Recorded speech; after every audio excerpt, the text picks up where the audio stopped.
Selon nos informations, c'est en marge de cette célébration au cours de laquelle les élèves officiers baptisent leur promotion qu'une agression sexuelle aurait eu lieu, le week-end des 22 et 23 juillet 2023. L'épisode est rapporté par un membre de l'école. Pour protéger son anonymat, nous avons reconstitué son témoignage. C'était lors du week-end du Triomphe. Un officier a collé une élève contre le mur pour l'embrasser de force.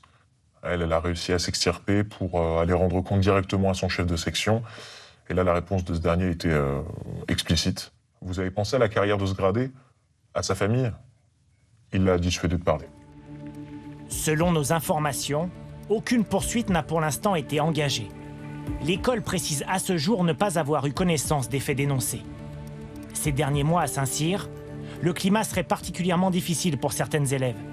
C'est ce qu'indique cet autre témoignage écrit qui nous est parvenu.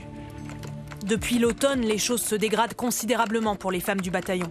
Sur 18 filles, 2 sont en arrêt maladie, une a tenté de mettre fin à ses jours et 2 autres ont vécu des agressions sexuelles.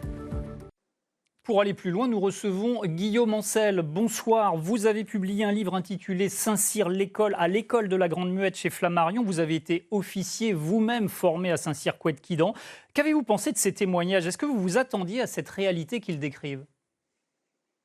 Oui, et j'en suis attristé, parce que en fait, Saint-Cyr n'évolue pas. C'est un bocal qui a été conçu sous l'époque de Napoléon, il y a plus de 2 siècles, et qui malheureusement est étanche à tous les mouvements de la société, et qui n'a pas compris que cette culture du silence, loin de la protéger, pouvait au contraire l'empêcher d'évoluer. Et c'est ça qui est très critiquable. Ce qui arrive aujourd'hui, qui aurait pu arriver hier et qui est arrivé avant-hier, c'est que quand il se passe quelque chose de grave à Saint-Cyr, l'armée essaye de le régler tout seul, sans le publier du tout, et du coup ça peut se reproduire à l'infini et sans que personne ne le sache. Mais au point de protéger sciemment des élèves officiers qui n'ont pas le comportement adapté?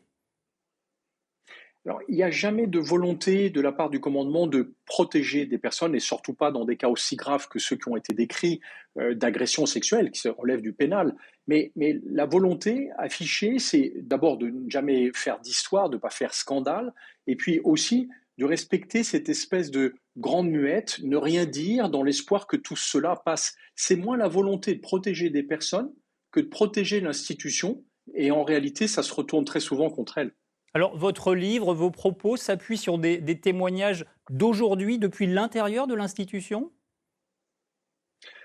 En fait, mon livre, c'est d'abord un récit de mon expérience personnelle il y a 40 ans, que je croyais obsolète. Mais quand je l'ai publié, j'ai été très surpris de recevoir de multiples témoignages de personnes qui sont passées 30 ans avant moi, et surtout de Saint-Cyriens, dont certains qui étaient dans le reportage que vous avez passé à l'instant.